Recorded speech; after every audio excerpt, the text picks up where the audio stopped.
Tonight, Lands Minister and his deputies under intense pressure as coalition of civil society organizations in agriculture, aquaculture and fisheries demand their immediate dismissal, citing dire impact of illegal mining on the aquatic businesses to the tune of $1.2 billion.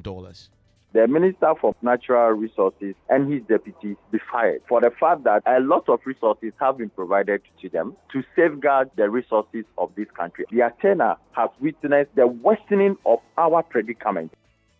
More also tonight from Organized Labour and the Media Coalition against Galamsey. Also tonight, the government releases 1.5 billion cedis to affected customers of defunct fund management companies. We'll hear from customers.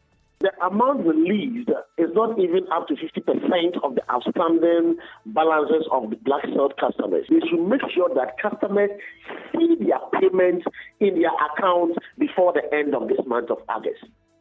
Meanwhile, aggrieved customers of Mengs Gold have petitioned President Akufo-Addo appealing to him to bail them out. Why don't the president also bail us out pending the determination of the case? It was another fraud. I just want to make it simple. He hasn't done any validation. There's no evidence that he has done any validation. Also tonight, former gender minister and incumbent MPP MP for Agona West, Cynthia Morrison, says there is no chance she will back down on running as an independent parliamentary candidate. Down, you would change your mind. Is there any such chance? For where we have gotten to and for what happened yesterday, I will not. Details, as she says, she has been victimized in the MPP because she supported Kennedy Ejapon in the MPP presidential primaries. They hooted at me, they swept with broom. Nobody called me until they heard I was going independent. Are you suggesting that some of this mafia work you speak of happened within the parliamentary primary against you? I know because I supported Kennedy Ejapon. That one I know. And shortly, we'll be taking you to the headquarters of the Electoral Commission, where the Commission is addressing a major news conference on the back of the NDC allegations, with 5 days to go before a nationwide protest to force them to put up a forensic audit into the voters register. We have the live for you shortly in business. Customers of defunct fund management firms said to receive up to 50,000 Ghana cedis of outstanding claims in coming days following the release of fresh bailout funds from government. And it was Ghana's biggest corporate fun event, the Joy Sports Invitational, returns next month with over 20 companies competing for the ultimate prize. I want to stay with us here on Newsnight. Later in our Disabled series, we bring you the story of a senior high school student who visually impaired, who refuses to let discrimination stand in her way of becoming a lawyer.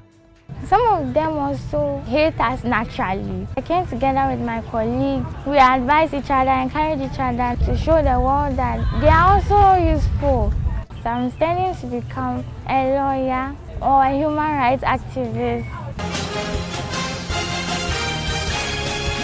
Election Headquarters is brought to you by Petrosol Platinum Energy, energizing dreams. The Chartered Institute of Management Accountants (CIMA) and the American Institute of Certified Public Accountants (AICPA), together as the Association of International Certified Professional Accountants. German Ozone Medical Center, alternative therapy, dental, wellness and beauty. Chopbox Technologies, a convenient service, and Youth Bridge Foundation, bridging the gap for positive youth development. And indeed, this is your election headquarters, and the Electoral Commission is addressing a major news conference tonight on the back of allegations made by the main opposition NDC, accusing the Electoral Commission of plotting to rig the elections with a flawed voters register. The party is set to mobilize its thousands and millions of supporters across the country to protest, to march on EC offices nationwide to demand a forensic audit. The Electoral Commission is addressing that and more right now at its headquarters. We can now go live there and listen to Samuel Tete, who is the Deputy Chairperson of the Commission. What they say ahead of the NDC's planned demonstration on Tuesday. The Electoral Commission has actually mounted their own defense currently. We should be hearing from them right now. Come back to continue the conversation. December 2024. The meeting provided an opportunity for the NDC to present their concerns with the Provisional Voters Register. As you may be aware, the Provisional Voters Register was recently exhibited as part of processes leading to the preparation of the final voters register ahead of the 2024 general election. In their presentation, the NDC indicated they had identified 5 issues with the register. The NDC further stressed that the concerns they have identified would warrant the Electoral Commission to accept a forensic audit of the voters' register to assuage the fears. To assuage the fears of stakeholders. In addition, the NDC requested for re-exhibition of the voters' register. 3. The Commission informed the NDC that the discrepancies they had detected were not new. The Commission noted that it had detected the same issues and had taken steps to correct them. The Commission reiterated that the essence of the exhibition exercise was to address all the concerns with the provisional voters register and assured the NDC that the issues identified were being resolved. The Commission assured the NDC that the issues they had listed were theoretical issues that the law had provided remedies for, as stated in the constitutional instrument on the registration of voters, CI 91, as amended by CI 126. 4. The Commission explained that the law envisaged that discrepancies would arise following a registration exercise and provided remedies for fixing the discrepancies, including the following: inclusion of omitted names, objection to names of unqualified voters on the register, removal of names of deceased voters from the register, replacement of poor quality or damaged voter ID cards, correction to wrong spelling of names, correction to wrong registration center codes, that's misplaced polling stations, and amendment to other registration details, example age, sex, etc., as a result of clerical error. These discrepancies the Commission identified at the meeting were all being resolved. The Commission again highlighted that the essence of the exhibition exercise was to correct any discrepancies in the provisional voters register before it was finalized for the general election. 6. The Commission explained the 4-pronged approach it had adopted to resolve the discrepancies in the provisional voters register since 2020. This approach involved: 1. District electoral officers checking their registers through the register viewers to ensure all voters who registered in their districts have their names and correct dates of birth in the register. 2. Exhibition officers scrutinizing the copies of the register given to them to establish that all the names for each polling station are properly captured, including the multiples and exceptions registers. 3. Voters who go to check their details at the exhibition centers or online also provide information that help correct their details if need be. And 4, IT staff who have access to the register viewer work with our officers to correct discrepancies from the field. 7. The Commission indicated that it had adopted this transparent process involving key officers at all levels with the sole purpose of ensuring that all registered voters had their names in the voters' register. It is important to note that all the discrepancies were identified by the Commission's own internal processes. I am pleased to note that as we speak, they have largely been resolved.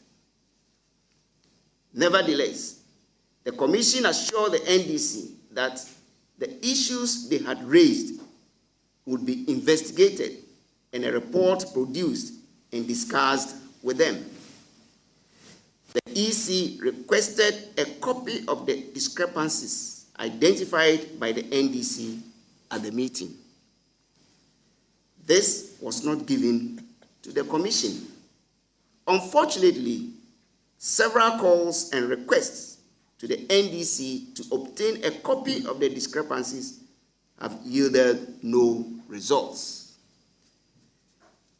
9. During the discussions, the NDC proposed that the Commission undertake a forensic audit. While the Commission did not reject the proposal for a forensic audit of the register, the question is, what purpose will a forensic audit serve? The NDC's detection of discrepancies with the provisional voters register is not new. As the Commission has maintained, that is the essence of the exhibition exercise. It is to correct discrepancies. This is what is being done, as has been the case in the past. It is not new. Then, the Commission is of the view that the forensic audit is not what is needed at this time. It is premature. 11. The Commission wishes to inform the general public that the voters' exhibition exercise in itself is an audit. The exhibition offers an avenue for the auditing of the register. It unearths discrepancies and allows for prescribed legal processes to correct the discrepancies. Perhaps this is the first time the NDC has taken interest in the register. Otherwise, one would have expected them to call for such an audit of the 2016 register, which contained photos of plants and animals representing voters. It is important to note that, contrary to what is being alluded, since 1992, the voters' register has never been audited. 12. The exhibition exercise enables citizens to verify their details and allows for the unearthing of discrepancies in the register. Additionally, it provides for the correction of discrepancies in the register. This is not new. This has been the practice since 1992. The process of cleaning and strengthening the voters' register is well defined by law. We have also noted comments by the NDC to the effect that the very doctor that created the problem should not be the doctor that will resolve the problem. The EC must agree for an independent body to audit them.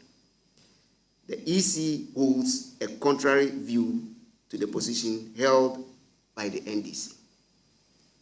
We reiterate that it is the EC that is clothed with the responsibility and capacity to address discrepancies in the provisional voters register. The Commission has been doing this since 1992.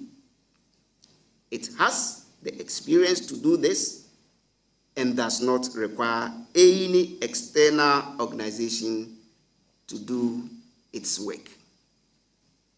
We reiterate that the law makes provision for the self-auditing of the voters' register through the voters' exhibition exercise. The exercise makes available the provisional copy of the register and allows citizens to verify their details and point out discrepancies with their details. Additionally, the same law allows for the correction of these discrepancies by the EC at all levels, from the field to the districts to the head office.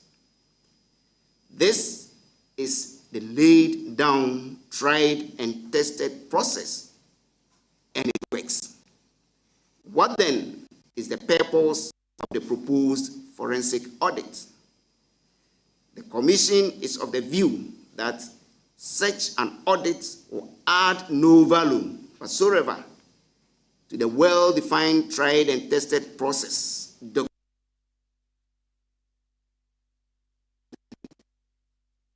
voters.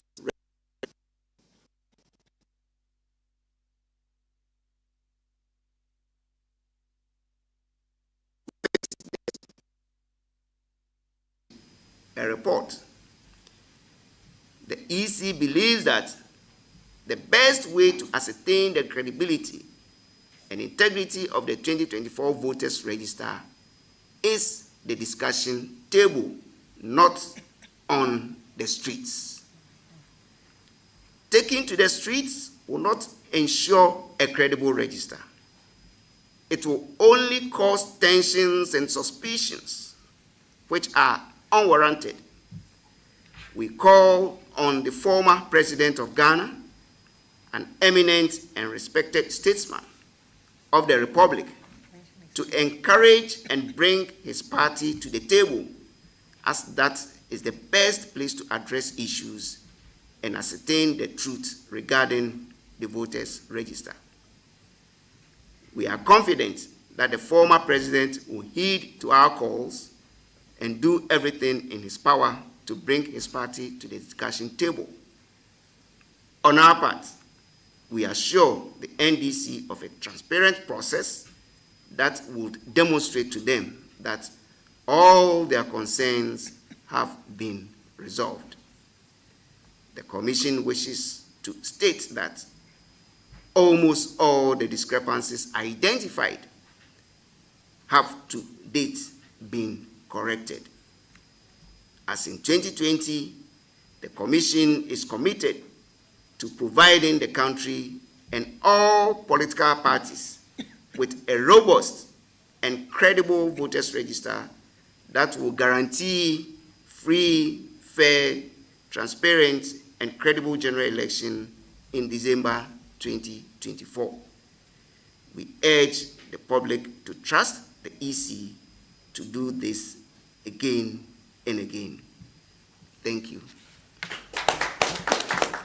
And that there is Samuel Tete, is a deputy chairperson at the Electoral Commission, and we'll stay at the Electoral Commission pretty shortly. My colleague James Abeji will join me with a bit more, because today there's been a lot more happening at the Electoral Commission today, with some other aspirants who are aspiring to be presidents filing their nominations. We'll get to that pretty shortly for you. But if you're just joining us, we've just been listening to a major news conference by the Electoral Commission on the allegations made by the main opposition NDC, primarily that the EC may be plotting to rig the polls using a flawed voters register. They had called a nationwide protest on Tuesday, the 17th of September, and the party has been mobilizing its supporters across the country to march onto EC offices to demand a nationwide forensic audit of the voters register. You just heard there the deputy chair say that is needless. They do not believe that an audit will add any value. In fact, he says that yes, there are discrepancies in the register that they recently compiled,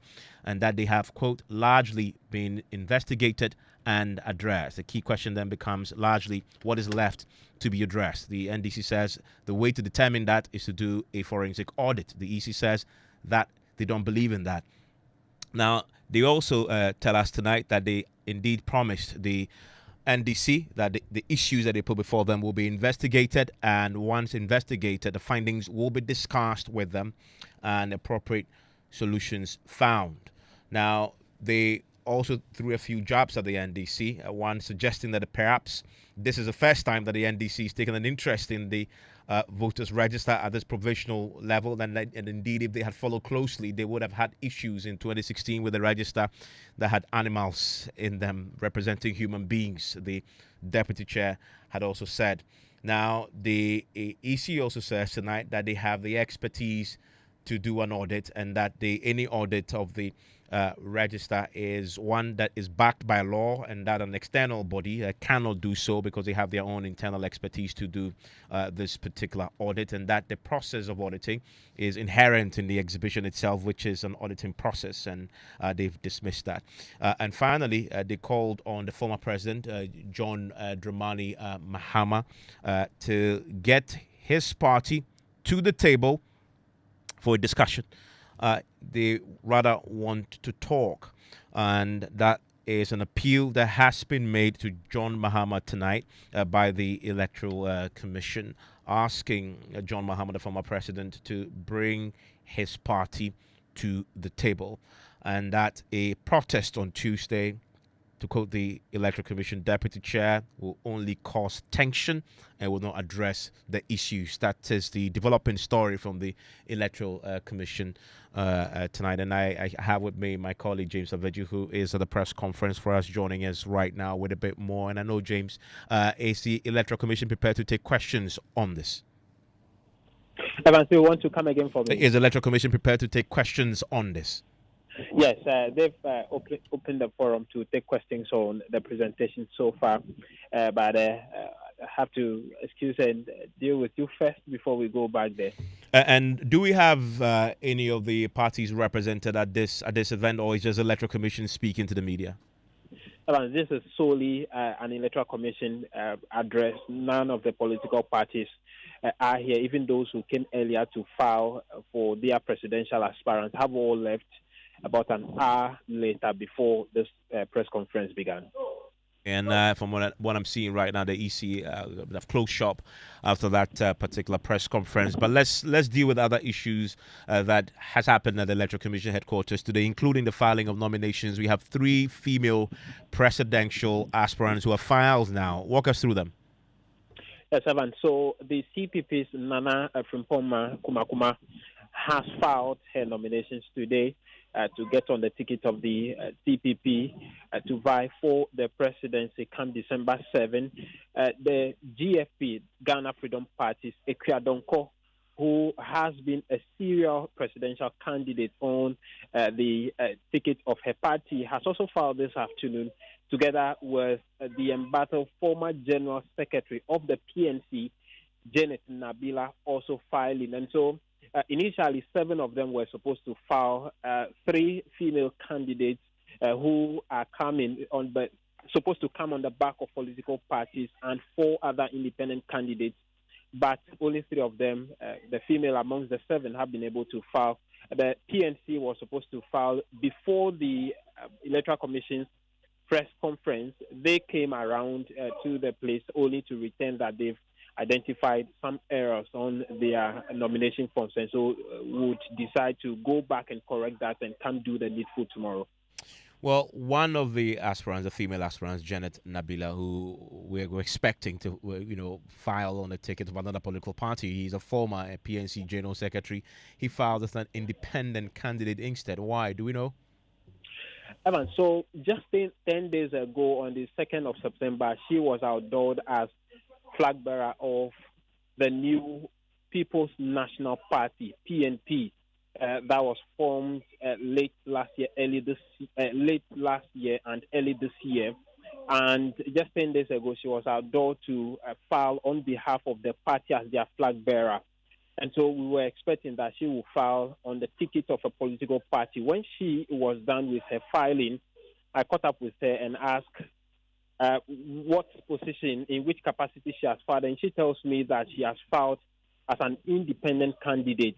Her reason being that since February this year, they had attempted to register the political party, the PNP. The Electoral Commission asked them to open offices across the country, produce what they have to produce, and they've raised against them to provide all of those things February this year. But up to now, it was at the 11th hour that the EC tells them that their registration could not go through.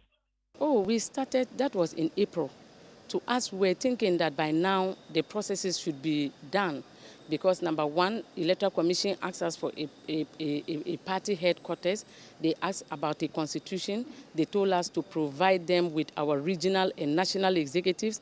They told us to provide them 262 district founders. They asked us to pay 40,000 Ghana cedis. They asked us to establish 16 regional offices across the country, to which we did with with haste. We did all these things, but then they told us that they are busy. Some of the things they were supposed to do, they couldn't do it. And James, very quickly, what about the other candidates who filed today? What have they been telling you? Well, Ikeadonko hopes that the EC chairperson, with all the back and forth happening, stay strong and get the job done. The CPP's candidate is hoping that the fact that females are getting in the rallying support for a female candidate to be president for the country.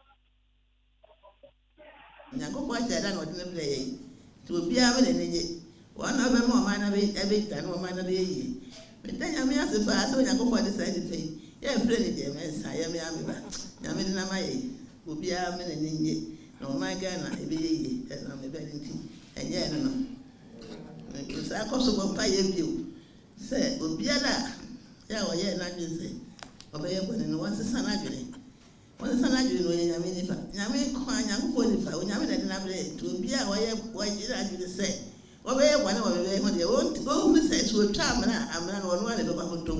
It is my belief and hope that as the woman, one of the women, and the first woman to stand for the Convention People's Party is going to be there for all young people across the nation and everyone who has a dream and who believes in Ghana to be able to get up and do what is right for the nation. As we move forward, I want to take this opportunity to actually say that the trust that the Ghanaian has now had in being able to present themselves shows clearly that you've done very well and that a good job has been done. And those three women filing today, they want to be president. They have filed, and we're keeping an eye on this. This closes tomorrow. And we're still watching to see if we'll get all those aspirants who had picked up forms, hoping to return them and get onto the ballot later this year. Still listen to News 90s on Joy 99.7 FM. Now, Say Gasu, a student with visual impairment at the Dome SHS, refuses to let discrimination stand in the way of her dreams. Despite facing harsh judgments and being told persons with visual impairment cannot lead, she remains focused on her goal of becoming a lawyer. The 19-year-old is determined to change the narrative, advocating for inclusion and equal opportunities for all. Emmanuel Jibenu has more in a Joy News series, Disabled. Despite the strides made over the years to eliminate all forms of discrimination against persons living with disabilities, there is still a lot of work to be done. Majority of them don't understand our way of life. Some of them also hate us naturally because of our situation. Some of them think we are unuseful, so getting close to us is very difficult. When we came, we were interested in finding out whether this school has ever had someone who is visually impaired leading the school. Some of our past seniors told us that they went for positions, but due to their situation, they were disqualified. And one teacher even confirmed that they asked him whether he has picked the broom to sweep before. And that question alone disqualified him due to his problem. He does not work. Discrimination in any form undermines the principle of inclusivity. They believe that every student has unique strength and should be valued for their contributions rather than their disabilities. I'm not giving up because my parents encourage me a lot to learn, and my teachers as well. So giving up is not in my blood. Points line by line, and then Pearl and a host of her colleagues have a mission to change the narrative about persons living with disabilities. I came together with my colleagues. We advise each other, encourage each other that some of us must join some group in the school to prove to others that we can also do things like, let's say, speaking up for ourselves or showing their talent to show the world that they are also useful. Despite the challenges Pearl face on a daily basis, they still have their eyes fixated on their future plans in making a difference in their communities. I see my future as bright because I'm studying to become a lawyer or a human rights activist. So I see my future to be very bright. Inspiring indeed. And you want to find that full story on social media platforms, and it's also going to be across Joy News and on myjoyonline.com also. Disabled. Right after business, I'll take you into the election headquarters. Former gender minister and incumbent MPP MP for Agona West, Cynthia Morrison, says there is no chance she will back down or running as an independent parliamentary candidate. Down, you would change your mind. Is there any such chance? For where we have gotten to and for what happened yesterday, I will not. Details, as she says, she has been victimized in the MPP because she supported Kennedy Ejapon in the MPP presidential primaries. They hooted at me, they swept with broom. Nobody called me until they heard I was going independent. Are you suggesting that some of this mafia work you speak of happened within the parliamentary primary against you? I know because I supported Kennedy Ejapon. That one I know. And the latest on the Galamsey war. George Rafa is here with details on the world of business. Well, Evans, coming up, customers of defunct fund management firms set to receive up to 50,000 Ghana cedis of outstanding claims following release of fresh bailout funds from government. And Bank of Ghana challenges claims of dollar shortage on the market, insisting banks have even not taken amount offered during their auction programs. The business news on Newsnight is brought to you by MTN Business. Welcome to the new world of business. Kingdom Books and Stationery, Sinter's Tanks, and Pepsodent Herbal and Charcoal. You're welcome back to Business on Newsnight. Now, customers of defunct fund management firms could receive up to 50,000 Ghana cedis of their outstanding claims in the coming days. This announcement was captured in a statement released by the Securities and Exchange Commission on the status of paying the bailout of the affected customers. More in this report. The Securities and Exchange Commission in a statement announced that GCB Capital, which has been set up to manage this special purpose vehicle, Amalgamated Mutual Fund, will in the coming days hold an investor meeting with clients of the defunct fund management firms. The meeting is expected to give fine details on how the payment will be done in the coming days. On the 1.5 billion cedis released by the Finance Ministry to clear that outstanding payment due affected investors, the Securities and Exchange Commission revealed that the first tranche of 700 million cedis was released in August this year. Another 400 will come in October this year, and the remaining 400 will be paid in December this year. The Securities and Exchange Commission also revealed that this will bring the total amount of funds released by government as bailout funds to almost 6 billion out of the 9 billion expected to be paid. This bailout funds released so far has been used to pay a total number of 84,202 investor claims of the failed fund management companies, out of which 82% of the investor claims have been fully settled. The Securities and Exchange Commission added that these payments are being made on humanitarian grounds, since it was yet to recover all the funds through liquidation. And that is a Business Desk report. Meanwhile, the Securities and Exchange Commission has given the firm assurance that it is working with government to ensure that all validated claims are settled on time. Reverend Dan Ubamtete is the Director General of the Securities and Exchange Commission and has been giving out more details on how this payment will be done in the coming days. Now, I am aware that the AM Fund, the managers of the AM Fund will be holding a meeting in the coming days, and they will explain to the investors, because the money is going to be released in 3 tranches. They will let you know that this is how much has been credited to your account. In tranche 2, this is how much will be credited to your account. Tier 3, how much will be credited to your account. Then you make, when do I want to take the money out? Do I want to take it now? And then you engage them, and they'll let you know that, well, so there's cash up to this amount that you can take out. That's if you want to. But you can also leave it for us to manage. So I would say that investors should be on the watch out. They'll be getting SMS alerts that would invite them to a virtual meeting where the fund managers will go through the steps. I think there would be the need for some of them, for instance, to update their records with the Ghana card and so on.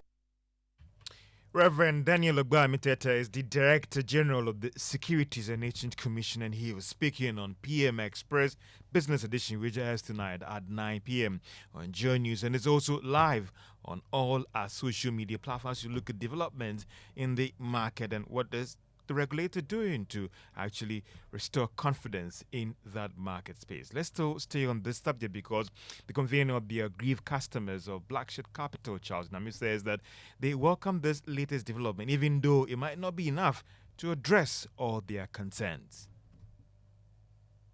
For the sake of our customers who have critical medical condition and life-threatening issues, it would have been disservice on the part of we, the leadership, to have said that we would not accept this kind of payment because it is not full payment of our standing balances. For the sake of these critical condition suffering customers, we accept this payment in good faith with a bit of reservation. The balance of Gold Coast Fund Management customers alone is over 5 billion Ghana cedis, or close to 5 billion Ghana cedis. So release only 1.5 billion cannot pay half of the outstanding investment portfolio of the entire Gold Coast customers. Now, what would become of the remaining balance of over 3 billion? Convener of the aggrieved customers of Blackshed Capital, Charles Nyame. Now, the Bank of Ghana is challenging claims of dollar shortage on the market, which is actually fueling the city's depreciation. There is more in the following report. The Bank of Ghana described this news as very interesting. This is because most of the auction carried out over the past 3 months, commercial banks did not even take up the entire dollars that was on offer. Therefore, they are struggling to connect these complaints based on data available to the central bank. Sources close to the Bank of Ghana have told Joy Business that they have the required dollars to support the market. Therefore, there is no need for businesses to panic. According to the Bank of Ghana, the interbank market and rates being offered have fairly been stable over the past 3 months, and that should prove that it has always been on the market to meet the needs of the banks and businesses. The Bank of Ghana also argued that the increase in dollar supply in recent times is not due to the fact that there is shortage of dollars on the market, but rather a strategy to ensure that it meets the needs of businesses to finance some critical sectors of the economy. And that is the business tech report. Now, if you should turn to the commercial banks, you're likely to get a dollar at 15 Ghana cedis, 85 pesos. However, if you turn to a forex bureau, they are offering a dollar at 16 Ghana cedis, 50 pesos. Now, head of climate change unit at the Environmental Protection Agency, Dr. Daniel Benefo, is calling for the development of a regulatory framework which will build the capacity and protect companies from carbon-related tariffs and sanctions when exporting to the Western market. He spoke at the PricewaterhouseCoopers Ghana Forum themed Beyond the Surface, exploring the current state of carbon emissions in Ghana for the extractive sector. We are lucky that the CBAM is not fully implemented now, but I've seen that the UK and Canada is also about to start CBAM. So it's catching up with everybody. And we're happy to explore further with you how we can safeguard companies or protect companies' exposure to CBAM in future. We've seen that a lot of the companies in the maritime sectors are really exposed to that because they export to China and it ends up in the European market. So clearly we need to look at how to safeguard that. Or do we have any alternative market to also explore? Head of Climate Change Unit at the Environmental Protection Agency, Dr. Daniel Benefo. And that's all for Business on News Night. Thank you very much, George. So live your News Night is on Joy 99.7 FM. Time for sports with Ms. Bao.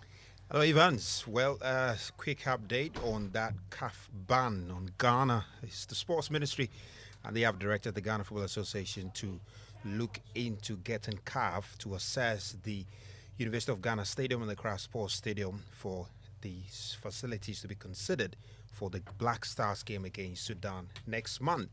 Now, at the moment, those facilities have not got the required, the pitch are not in the best of shape at the moment. However, the Sports Ministry is hoping that CAF will consider these facilities and prevent Ghana from playing their African Cup of Nations qualifier against Sudan outside of the country, which former captain of the Black Stars, Stephen Appiah, has described as a national embarrassment if it is to happen in October. Still in October, after 4 years of waiting, Joy Sports Invitational Tournament is returning. And big events. We've been waiting for this. Sirens finally returning.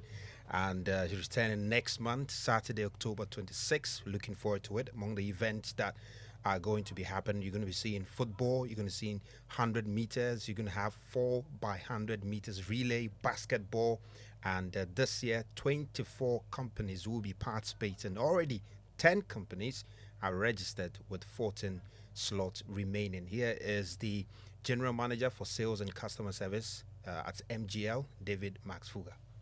The event has generated so much excitement since we started contacting our clients. That generated so much excitement. As I speak to you now, about 10 organizations have already registered, and so we only have about 14 slots available. So if you are interested in participating, just call the front desk of Joy FM, and then you will have people on standby to attend to you. But it is generating a lot of excitement, and if you don't call early, don't register early, you'll have to wait for next year's edition. And we believe and we can assure everybody that it's going to be bigger and better and exciting. The other good thing is that we have a bigger venue now. The ultramodern University of Ghana Stadium is where we are hosting this year's event. And so you can be assured of parking, you can be assured of security, and you can be assured of a bigger space to do the various events that we have planned to do. So Evans, the big question is, which event will you be participating in for MGL? Football. I'm a striker, you know. Papa, you do what? 100 meters. Yes, absolutely. Papa knew try 100 meters for Ghana. Anyway, so wherever you are, get your companies on board and start registering. 14 slots available. October 26th is the date, and we're all looking forward to it. That's it, Evans.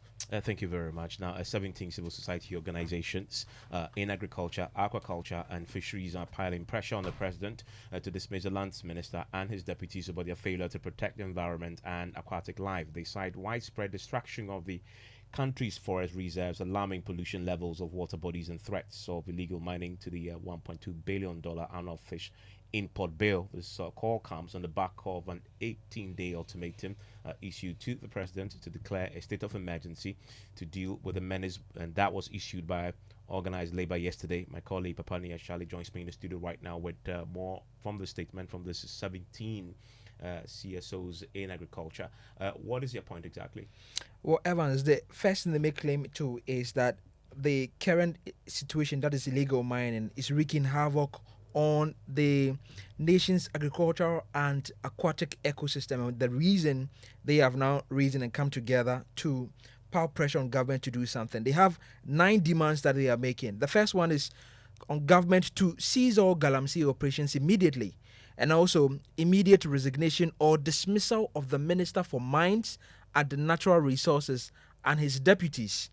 And then they go on to say they are asking for the restoration of the degraded lands and prosecute perpetrators, implement sustainable mining practices, and support affected communities and industries, set up a national anti-Galamsey steering committee comprising respected non-partisan citizens and key stakeholders, deployment of military and police personnel to affected areas, urgent implementation of measures to halt Galamsey operations and conduct environmental assessment, provision of alternative livelihoods, and then finally promotion of agroforestry and reforestation efforts, Evans.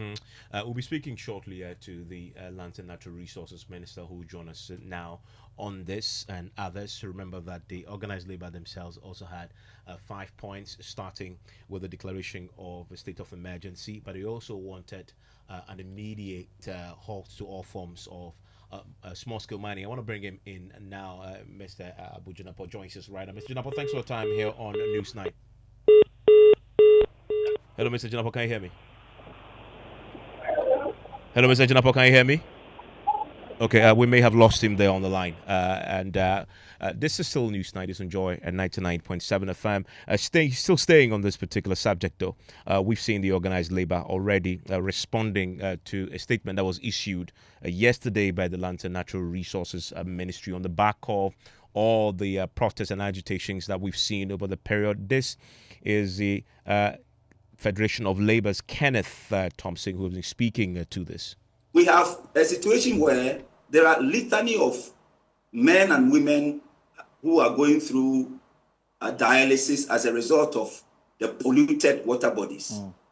Cancer cases have increased astronomically, stillbirth. We can speak now to the Minister, the Land and Natural Resources Minister joins us right now. Mr. Junapo, thanks for your time here on Newsnight. So the 17 civil society organizations in Agric, they want you to either resign or the president should sack you. You accepting to resign? Thank you very much, Evans. Let me say a very good evening to your cherished listeners. As I said yesterday at the Editors Forum, we continue to be very open to engage and also warmly welcome various interventions and suggestions to this ongoing fight against illegal mining. I did indicate a truly national and collective effort to be able to come to grips with the issue of illegal small-scale mining.